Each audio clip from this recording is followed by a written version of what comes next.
Hello, I am Domnica Rădulescu. I'm a fiction writer, a playwright, a scholar, an educator, a mother, a conscientious objector, a feminist. What have I learned from everything that went down this past year in the world, in this country, in my life? What keeps me going in these times? What does my Romanian identity mean to me, and how do I relate to it daily? Has my Romanian identity been a source of strength, inspiration, amid the chaos, grief, and alienation of this past year of world catastrophes? Tough questions, but ones that have been on my mind more often than in the past. I'm not a patriot, I'm not religious, I'm not proud to be Romanian or American or European. I have no sense of national pride. Let us not forget that those of us in the diasporas, we are in the diasporas, which means we left our country, some of us for very clear and profound reasons, like, I don't know, a rabid dictatorship, backwards and oppressive mentalities, ferocious anti-Semitism, the mistreatment of the Roma people. It's just that where you were born and grew up is inscribed in your psyche, in your blood, in your flesh, and you can't extirpate it out of you. It is part of who you are, whether you like it or not. So you might as well embrace it, but embrace it critically. Hold on to the good and speak out against the horrors. And us women artists, we have an obligation to remember the past so that we can forge a better future. What keeps me going is love and creativity. What grounds me is my work as an educator and a creative artist, and the connections with those I love. This past year, I have reconnected with my Romanian childhood and youth in a more visceral way, while paradoxically also grounding myself more deeply in the here and now, in the fullness of this moment, of each moment with its sun and moon and rain and snow and fogginess and illness and beauty and ugliness, the whole package of every here and now.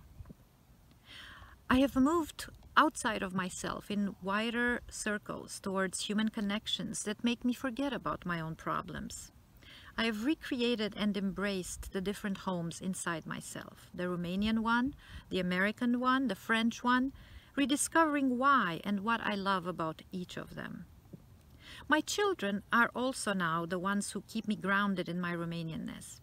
I raised them bilingual in the small Virginia town where they have grown up and where we have lived for a quarter of a century, with a mixture of Romanian customs, with stories of how it was for me growing up there during the dictatorship, and also with stories of the good things that made me survive then and are helping me survive now, such as embracing nature in its dazzling shapes and colors, cooking soups and stews, making the mamaliga as a comfort food, reaching out with gestures of kindness towards those who grieve and feel lost, laughing at misery.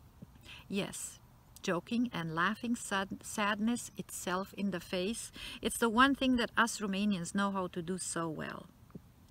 My children and I, we know we have a cultural home where we also belong, and that it offers us a specific coloratura, a different reality of experiences and customs that brings us together.